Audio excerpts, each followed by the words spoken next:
আসসালামু আলাইকুম ভাই জাকির, ওয়ালাইকুম এবং আসসালাম রহমতুল্লাহ। শুভ সন্ধ্যা আমার ইসলামী ভাইদের এবং অন্য ধর্মের ভাইদেরও। আমার নাম রামজি জয়রা আমান। আমি আমেরিকার একজন টেকনোলজিস্ট, সেখানে প্রায় ৩৫ বছর ধরে বাস করছি। আর গত ৩ বছর ধরে আমি আধ্যাত্মিকতা চর্চা করছি আমার জীবিতকালেই একটা আত্মিক মুক্তির উদ্দেশ্যে। আমি কোরআন শরীফ পড়েছি। আমার একজন বন্ধু আছে, বলতে পারেন আজীবনের বন্ধু। গত ৪৫ বছর ধরে সে একজন খাঁটি মুসলমান। আমার প্রশ্ন হচ্ছে, প্রথমে আমাকে একটি কথা বলতে দিন, তারপর আমি আমার প্রশ্নটি করব। আমরা যখন কিছু বুঝতে চাই, হোক সেটি ধর্ম নিরপেক্ষ অথবা ধর্মীয়, আমরা বই পড়ে সেটি জানি, কিন্তু যখন আমরা বইটি পড়ি আমরা সেটা বুঝে বুঝেই পড়ি। তাই যদি হয়, তাহলে কেন প্রায় ১ ঘন্টা ধরে আপনার ছেলে বক্তৃতা করেছিল কোরআন বুঝে পড়ার বিষয়ে, বিশেষত সৌদি আরবের ভাষা আরবি ভাষার বিষয়ে? কেননা আমি যা অনুভব করি এবং চর্চা করি যে কোরআন ভাষার অনেক ঊর্ধ্বে, তো প্রত্যেক মুসলমানের আরবি ভাষা শিখতে হবে। বিষয়টা আমার কাছে কিছুটা জোর জবরদস্তিমূলক মনে হয়েছে। কোরআন কি তাই বলে? ভাই, একটা ভালো প্রশ্ন করেছেন।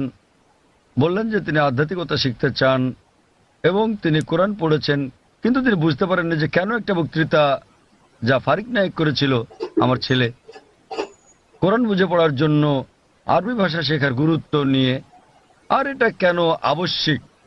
আপনি যদি আমার ছেলের পুরো আলোচনাটা শুনে থাকেন, সে কখনো এটা বলেনি যে প্রত্যেক মুসলমানের জন্য আরবি শেখা আবশ্যিক। সে কখনোই বলেনি। আরবি জানাটা বেহেশতে যাওয়ার জন্য পূর্ব শর্ত নয়, কারণ আমি নিজেও আরবি জানি না। আমি নিজেও আরবি একটা ভাষা হিসেবে শিখিনি, এদিক সেদিকে একটু একটু বুঝতে পারি। আমি আরবি ভাষা জানি না, কিন্তু আমার ছেলে জানে, মাশাআল্লাহ। সে আমার চেয়ে ভালো জানে। সে কোরআন সরাসরি অনুবাদ করতে পারে, আমি পারি না। কিন্তু তার আলোচনায় যদি আপনি শুনে থাকেন, সে বলেছিল যে যদি আপনি আরবি না জানেন, কমপক্ষে অনুবাদটা পড়েন।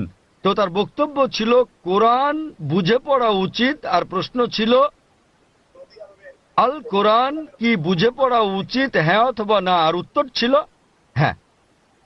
সে বলেনি যে একজন মানুষের আরবি জানা আবশ্যক। সে বলেছিল আপনার কমপক্ষে অর্থ বুঝে পড়া উচিত কোরআন। আর কোরআন বুঝে পড়ার সবচেয়ে ভালো উপায় হচ্ছে আরবিকে ভাষা হিসেবে শেখা। আপনি যখনই কোনো বই অনুবাদ করেন, কোনো সাধারণ বই অনুবাদ করতে গেলে অনুবাদটা কখনো ১০০% সঠিক হবে না। এটা হতে পারে ৮০%, ৯০%, ৯৯%। ভাষাটা যত বেশি কঠিন হবে, যত বেশি বিশুদ্ধ হবে, অনুবাদ তত বেশি কঠিন হবে। কোরআন হচ্ছে পৃথিবীর সবচেয়ে অনুবাদ অযোগ্য বই।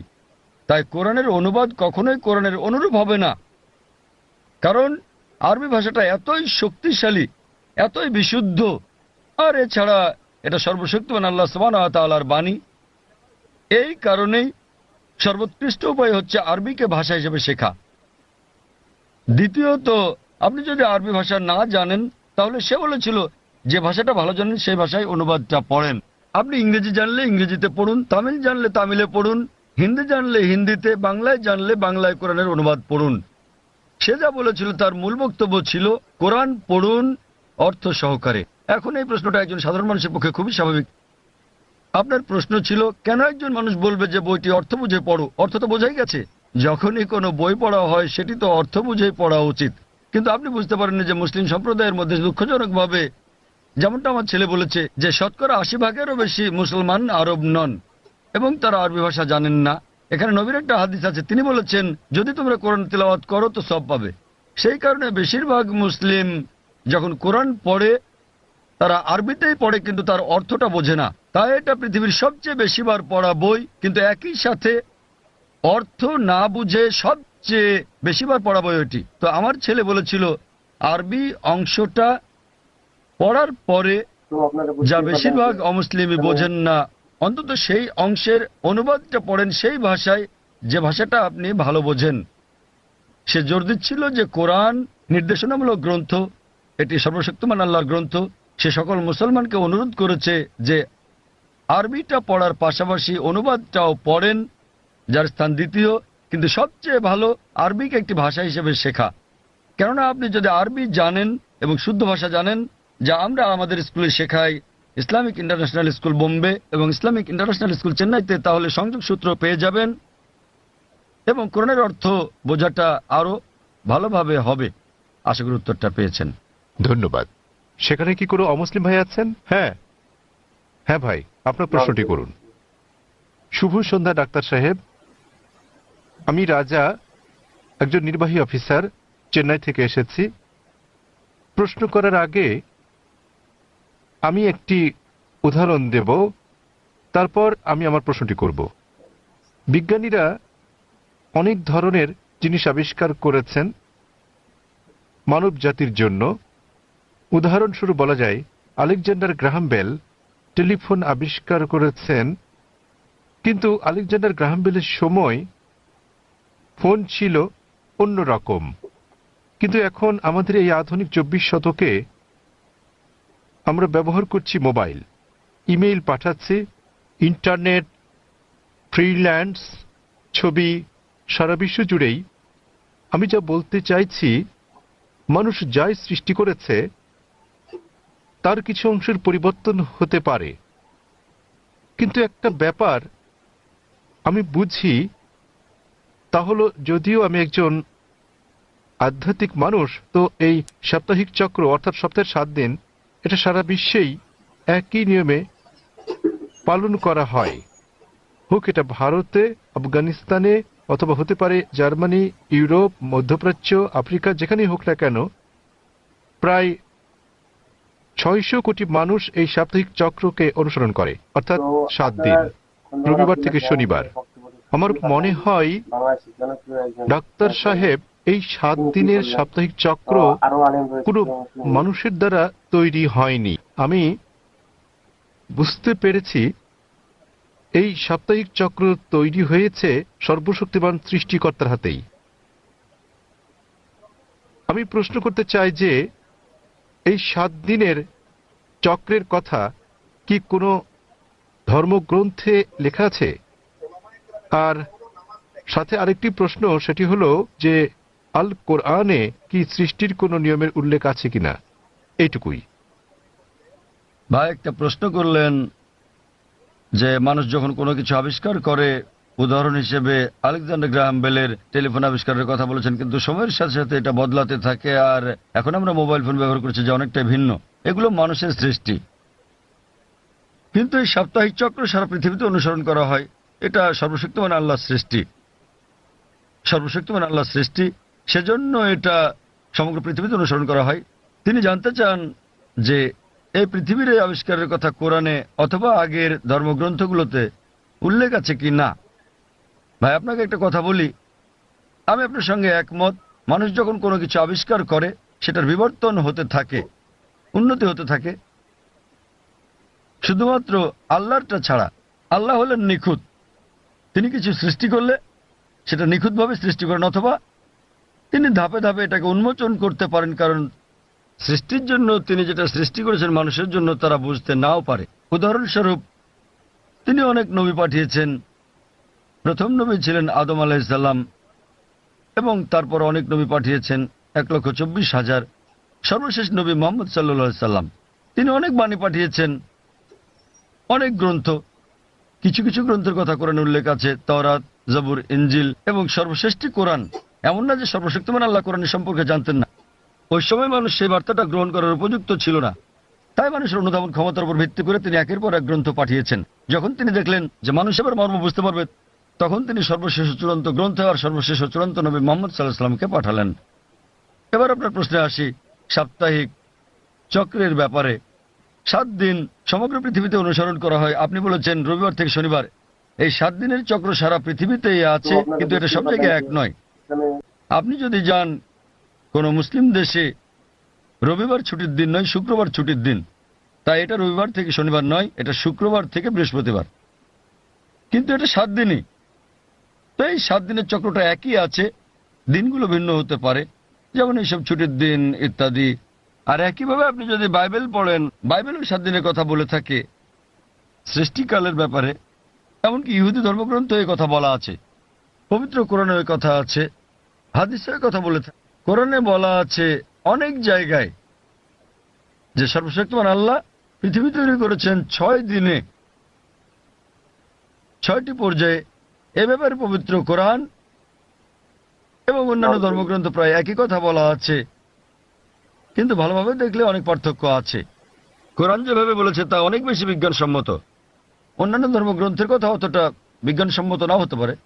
উদাহরণস্বরূপ বাইবেলে এই ব্রহ্মাণ্ডের সৃষ্টি বিষয়ে বলা আছে, সেখানে বলা আছে সর্বশক্তিমান ঈশ্বর 6 দিনে পৃথিবী তৈরি করলেন এবং 7ম দিনে বিশ্রাম নিলেন।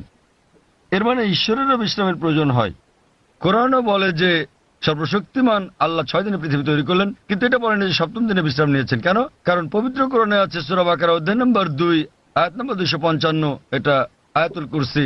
আল্লাহু লা ইলাহাল হাইয়ুল কাইয়ুম লা তাখুযু সিনাতুন ওয়া লা নাওম লাহু মা ফিস সামাওয়াতি ওয়া মা ফিল আরদ।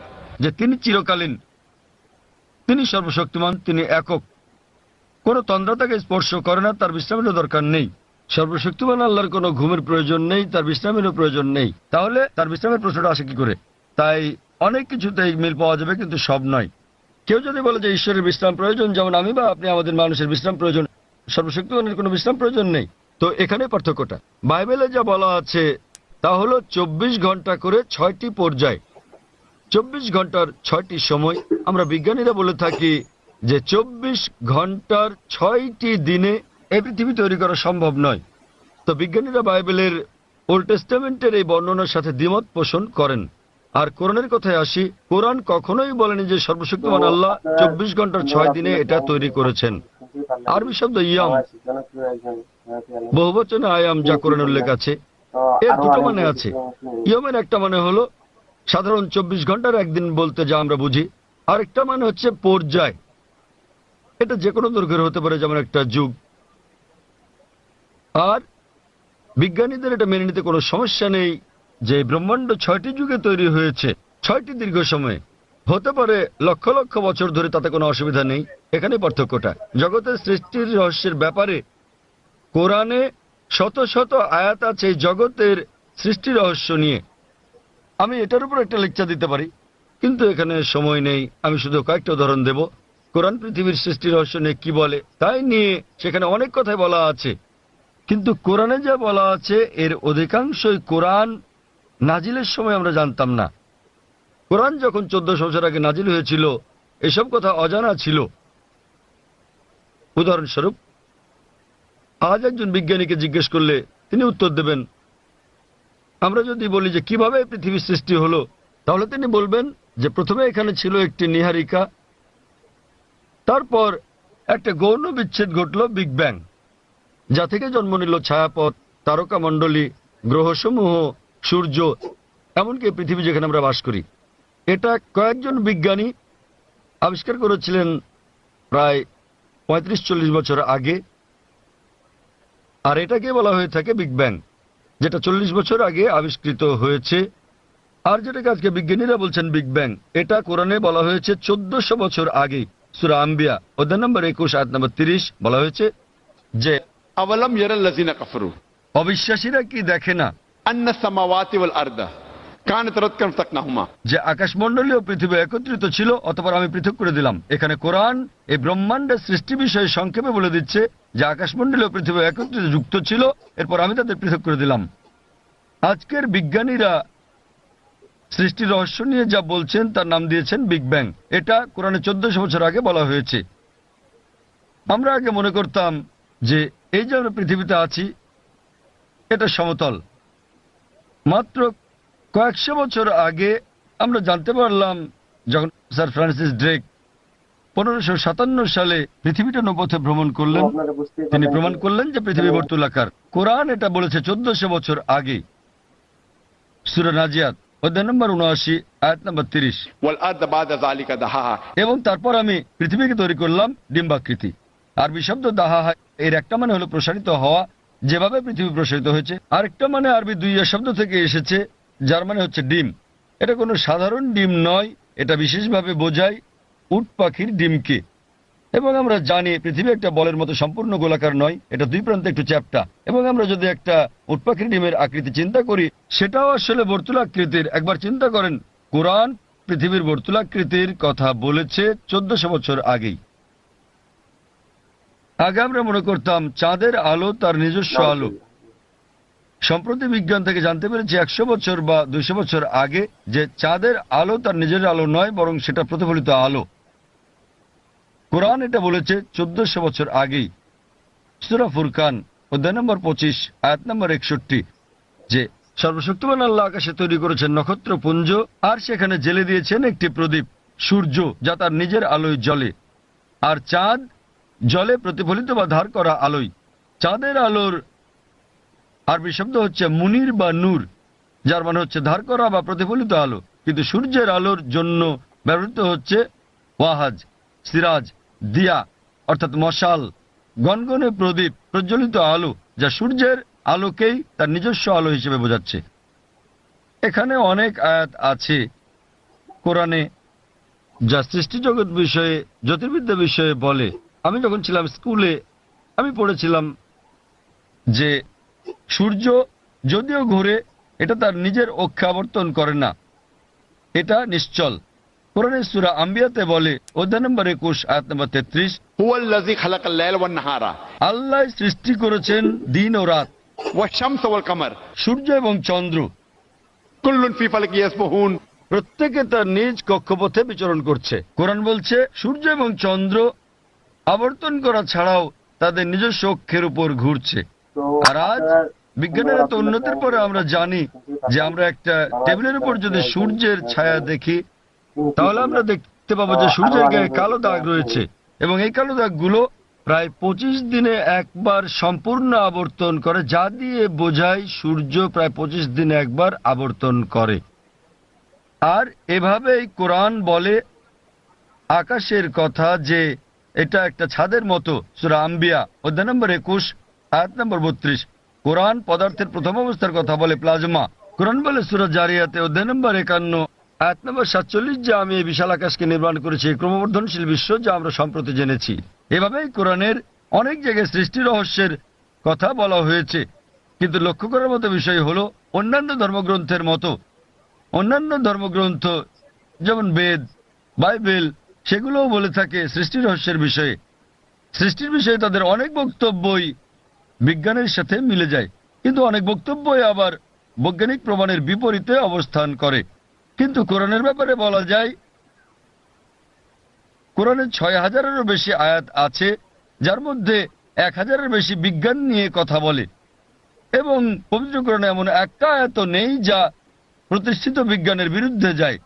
কোরআনের সাথে অন্যান্য ধর্মগ্রন্থের পার্থক্য হচ্ছে, কোরআনের কোনো আয়াতই বিজ্ঞানের প্রমাণিত সূত্রের বিপক্ষে যায় না। এটা কোনো তত্ত্বের বিপক্ষে যেতে পারে, কারণ তত্ত্ব বদলে যায়, কিন্তু একটি আয়াত প্রতিষ্ঠিত বিজ্ঞানের বিপক্ষে যায় না। এই কারণেই কোরআন একটি অনন্য গ্রন্থ। আর বলা যায় এটি সর্বশক্তিমান আল্লাহর একমাত্র আসমানি কিতাব, একমাত্র ধর্মগ্রন্থ যা তার প্রকৃত রূপে এখন পর্যন্ত অবিকৃত আছে। এই কারণেই আপনি যদি সমস্ত ধর্মগ্রন্থগুলোকে বিজ্ঞান দিয়ে পরীক্ষা করেন, সবগুলোই ফেল করবে কোরআন ছাড়া। আর কোরআন হলো এই পৃথিবীর বুকে একমাত্র ধর্মগ্রন্থ যা বিজ্ঞানের পরীক্ষায় পাশ করবে। আশা করি উত্তরটা পেয়েছেন। আমার নাম নবীন, আমি টিসিএস এ কাজ করি। যখনই কোনো মুসলিম ধর্ম উপদেশ দেয়, তারা আল্লাহর নাম নিয়ে শুরু করে এবং মোহাম্মদের নামও বলে। তারা কেন যীশু খ্রিস্টের নাম বলে না, যিনি কিনা আল্লাহর একজন নবী ছিলেন? এবং আমার মনে হয় অনেকটা অজ্ঞতাবশতই মুসলিমরা যীশু খ্রিস্টকে নিয়ে কথা বলে, শুধু খ্রিস্ট ধর্ম নিয়ে কথা বলার সময়ই। তাহলে মুসলিমরা যখন কথা বলা শুরু করে, তারা কেন আল্লাহ এবং মোহাম্মদের নামের পর যীশু খ্রিস্টের নামও বলে না, যেহেতু তিনি নিজেও আল্লাহর একজন নবী ছিলেন? ভাই, খুব ভালো প্রশ্ন করেছেন যে যখন মুসলিমরা আলোচনা শুরু করে ইত্যাদি, তারা প্রথমে আল্লাহ সুবহানাহু ওয়া তাআলার নাম স্মরণ করেন, এরপর আল্লাহর রাসূল মুহাম্মদ সাল্লাল্লাহু আলাইহি সাল্লামের নাম নেন। কেন তারা নাম নেন না যীশু খ্রিস্টের, তার উপর শান্তি বর্ষিত হোক? আপনি মনে করছেন এটা করলে ভালোই হবে। যেহেতু আপনি জানেন যে ইসলামে যীশু খ্রিস্ট তারপর শান্তি বর্ষিত হোক তিনিও আল্লাহ তাআলার একজন রাসূল ছিলেন, তিনিও ইসলামের একজন বার্তাবাহক। আল্লাহ কোরআনে বলেছেন সূরা ফাতির অধ্যায় নম্বর 35 আয়াত নম্বর 24, وإن من أمة إلا خلها فيها نذير। এমন একটিও জাতি বা গোষ্ঠী নেই যাদের প্রতি আমি সতর্ককারী পাঠাইনি।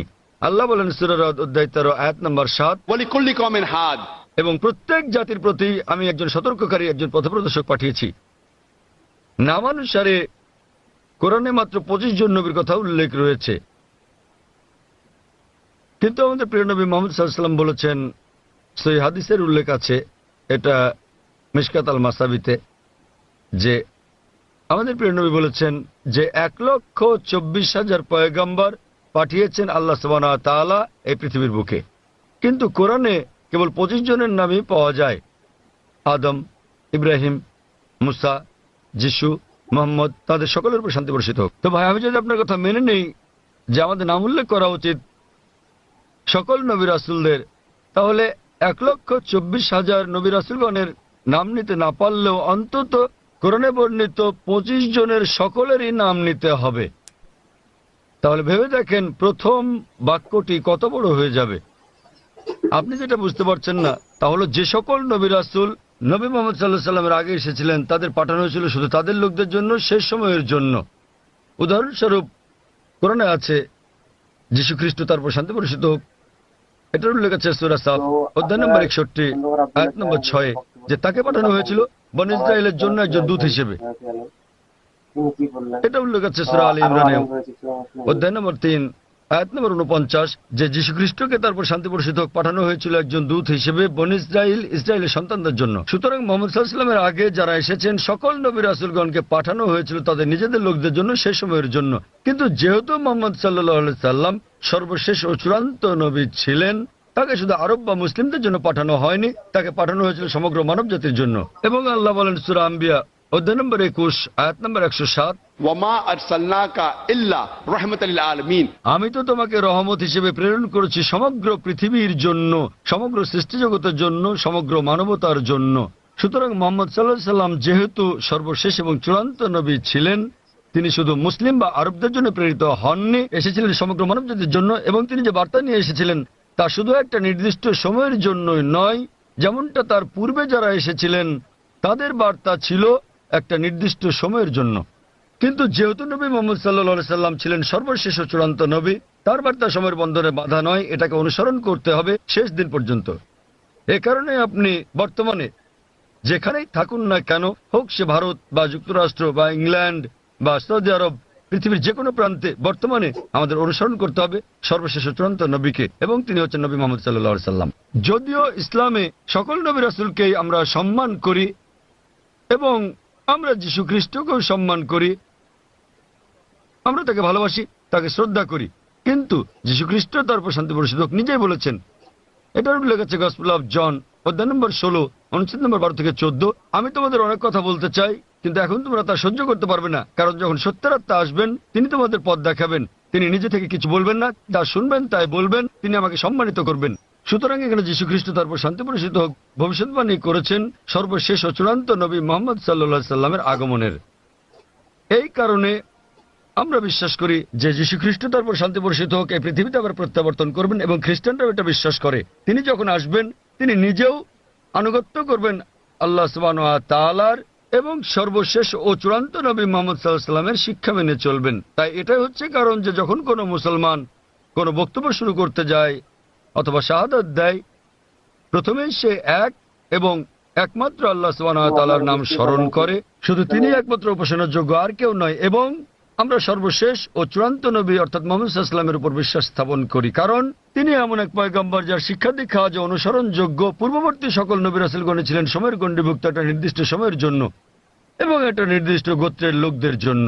যেহেতু নবী মুহাম্মদ সাল্লাল্লাহু আলাইহি ওয়াসাল্লামকে পাঠানো হয়েছে সমগ্র মানবজাতির জন্য এবং তার বার্তা সময়ের গণ্ডিভুক্ত নয়, এ কারণে আমরা তার নাম উল্লেখ করে থাকি। অন্যথায় ইসলামে আমাদের সকল নবীদেরকে সম্মান করতে হয়। আর আমি যদি আপনার কথা মেনে নেই, যেভাবে আগে বলেছিলাম আমার লেকচার শুরুর সময়, আমাকে বলতে হবে আল্লাহর নাম যিনি সর্বময়, সর্বোচ্চ, ক্ষমাশীল, এবং তার নবীদের নাম আদম এবং নূহ, তারপর সালেহ, ইদ্রিস, ইব্রাহিম, ইসমাইল, ইসহাক, মুসা, ঈসা এবং তারপর আরো কারো নাম বলে আমি বলতে পারি মুহাম্মদ সাল্লাল্লাহু আলাইহি ওয়াসাল্লাম।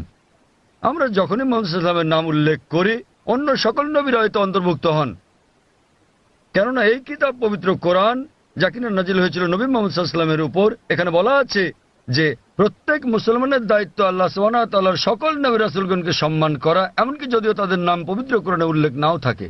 সুতরাং আমরা তাদের ভালোবাসি, তাদের সম্মান করি, কিন্তু আমাদেরকে নাম নিতে হবে সর্বশেষ ও চূড়ান্ত নবীরই, যেহেতু তার বাণী আজও অনুসরণ করা হচ্ছে। আশা করি উত্তরটা পেয়েছেন।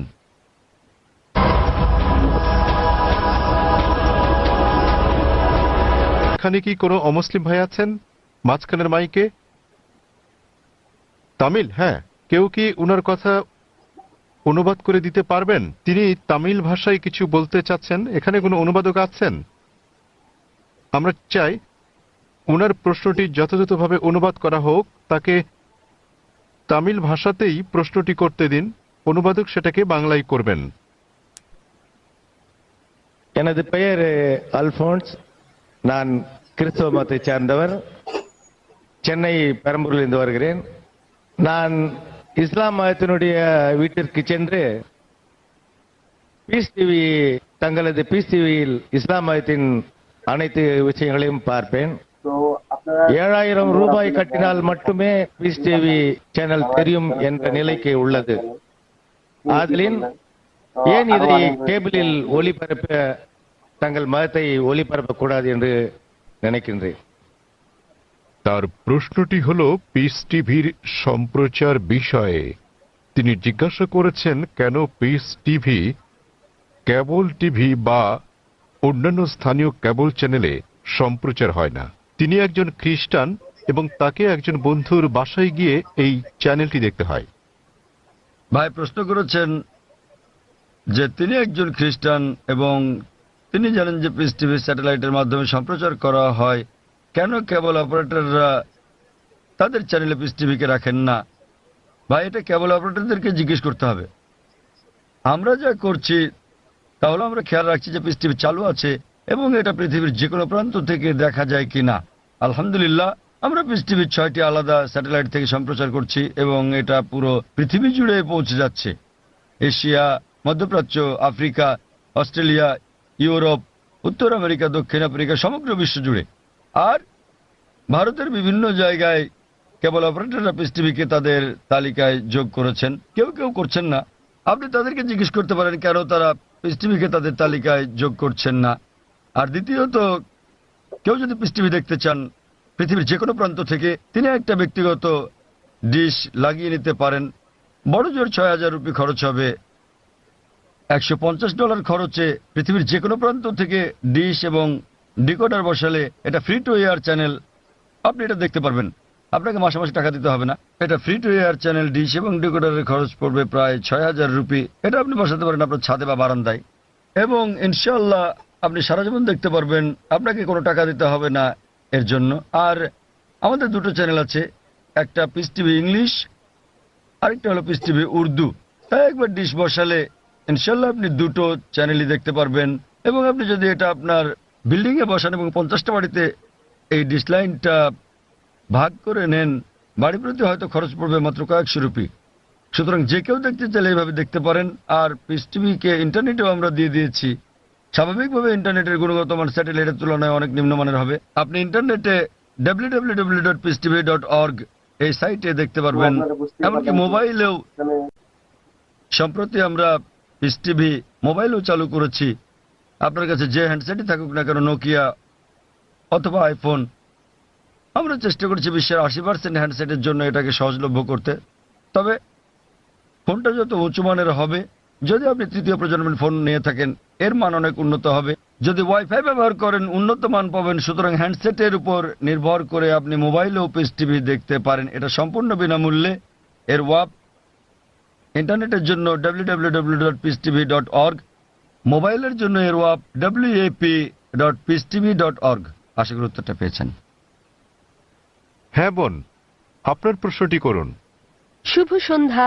আমার নাম নিখিলা। আমি ডেন্টালের একজন ছাত্রী। ইসলাম সম্পর্কে আমার জ্ঞান আসলেই কম। আমি যতটুকু জানি আমার বন্ধুদের কাছ থেকে শুনেছি। আমার প্রশ্ন হচ্ছে, আমি একটি পোস্টারে দেখেছি যে বলা আছে সঙ্গীত এবং নৃত্য ইসলামে গ্রহণযোগ্য নয়। এটা কেন? মানে আমি বলতে চাইছি যে আপনি এটা এমনি এমনি বলতে পারেন না যে গান বাজনা বা নৃত্য করো না। যেমন আপনি যদি বলেন যে ভরতনাট্যম বা অন্য কোনো নৃত্যের ব্যাপারে যেখানে সঙ্গীত আছে, এমনকি এমনিতেও আমরা সঙ্গীতের মাধ্যমে ঈশ্বরের প্রশংসা বা নিজেদের আবেগ প্রকাশ করে থাকি, তাহলে গান বাজনা গ্রহণযোগ্য নয় কেন? বোন জিজ্ঞেস করলেন যে কেন ইসলাম ধর্মের সঙ্গীত এবং নৃত্য নিষিদ্ধ। প্রথমে আমি সঙ্গীত নিয়ে বলছি, এরপর নৃত্য।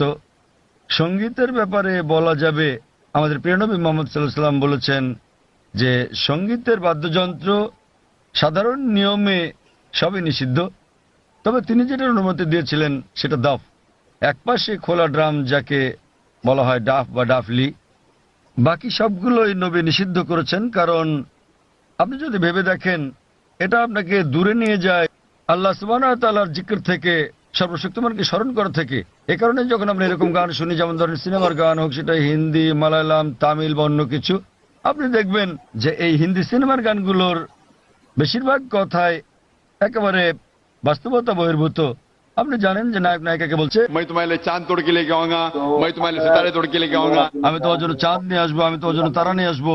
আমরা জানি এটা সম্ভব না, কোনো মানুষ তার প্রেমিকার জন্য চাঁদ তারা নিয়ে আসতে পারে না। তবুও আমরা বলে থাকি পরিস্থিতি বা আবেগ ইত্যাদির কারণে। তো এই কারণে সাধারণ অনুশাসন হচ্ছে যে সঙ্গীত একজন মানুষকে আল্লাহ সুবহানাহু ওয়া তাআলার কাছ থেকে দূরে নিয়ে যায়। এ কারণে আমাদের প্রিয় নবী বাদ্যযন্ত্রকে নিষিদ্ধ করেছেন দাফ ছাড়া। অথবা সাধারণভাবে কণ্ঠস্বর, উদাহরণস্বরূপ যদি কেউ কোরআন আবৃত্তি করে তার কণ্ঠ সুন্দর, সেটা ঠিক আছে, কারণ এটা একজন মানুষকে আল্লাহ সুবহানাহু ওয়া তাআলার দিকে নিয়ে আসে। নেপথ্য বাদ্যযন্ত্রের আওয়াজ থাকলে যদি এটা একটা বিশেষ আবেগের সৃষ্টি করে, তাহলে গান গাওয়ার ক্ষেত্রে এটা হচ্ছে মুবাহ, ঐচ্ছিক, যতক্ষণ পর্যন্ত গানের কথাগুলো নিয়ে যাচ্ছে আল্লাহ সুবহানাহু ওয়া তাআলার দিকে। যদি গানের কথাগুলো আপনাকে আল্লাহর কাছ থেকে দূরে সরিয়ে নিয়ে যায়, তাহলে সে ধরনের গানও নিষিদ্ধ। এবার আসি দ্বিতীয় ভাগে, নৃত্য করা কেন নিষিদ্ধ। কোরআনে এমন কোনো আয়াত নেই, অথবা আমার জানার মতো কোনো হাদিস নেই যেখানে বলা আছে যে নৃত্য করা হচ্ছে হারাম। কিন্তু সাধারণভাবে যেহেতু মানুষ নাচে অন্য মানুষদের দেখানোর জন্য, আপনারা জানেন যে মঞ্চে নৃত্য পরিবেশন করা হয়, যেমন ভরতনাট্যম। আপনি মঞ্চে ভরতনাট্যম করছেন আর হাজার হাজার লোক আপনাকে দেখছে। সাধারণভাবে যদি হিজাবের দিক থেকে বলি, আমরা চাইবো না যে উন্মুক্ত হোক আমাদের মহিলারা, আমাদের মায়েরা, আমাদের বোনেরা, আমাদের কন্যারা মঞ্চে উঠুক আর হাজার হাজার লোক তাদের দেখুক। তো যে কোনো পেশা যেখানে শরীরকে প্রদর্শন করা হয়ে থাকে মানুষকে বিনোদন দেবার জন্য, সেটা নিষিদ্ধ। এই কারণেই মানুষজনের সামনে নাচা অথবা নাচ করা কোনো পার্টিতে যেখানে বিপরীত লিঙ্গের মানুষেরা থাকে, বেশিরভাগ ক্ষেত্রে নাচের নিয়মগুলো এগুলো ইসলামী শরিয়ার বিরুদ্ধে যায়।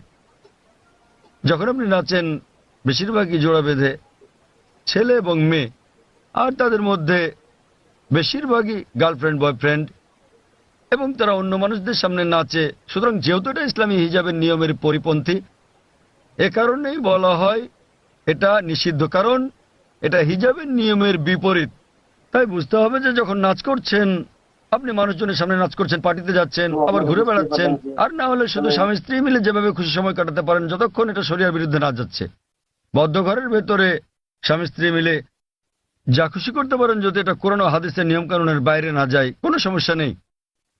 কিন্তু যেহেতু বেশিরভাগ সময় নাচ শরীরকে প্রদর্শন করে থাকে, এতে গান থাকে, নাচ থাকে, আপনি মঞ্চে উঠছেন না, লোকেরা আপনাকে দেখছে, তাই এটা শরিয়ার হিজাবের নিয়মের বিরুদ্ধে। এ বিষয়ে আমার ভিডিও ক্যাসেট দেখেন, ইসলামে নারীর অধিকার আধুনিক না সেকেলে, সেখানে বিস্তারিত আছে কেন আমরা মুসলিমরা নারীদের নিরাপত্তা দেই, ভালোবাসি, তাদেরকে কি চোখে দেখি। যেহেতু আমরা নারীদের ভালোবাসি, আমরা তাদের নিরাপত্তা দেই এবং আমরা তাদের প্রদর্শন করতে চাই না। এই কারণেই যে সমস্ত পেশায় প্রকাশ্যে গান গাওয়া বা নাচ করা অথবা মডেলিং এর ব্যাপার আছে, সেগুলো নারীর জন্য নিষিদ্ধ। আশা করি উত্তরটা পেয়েছেন।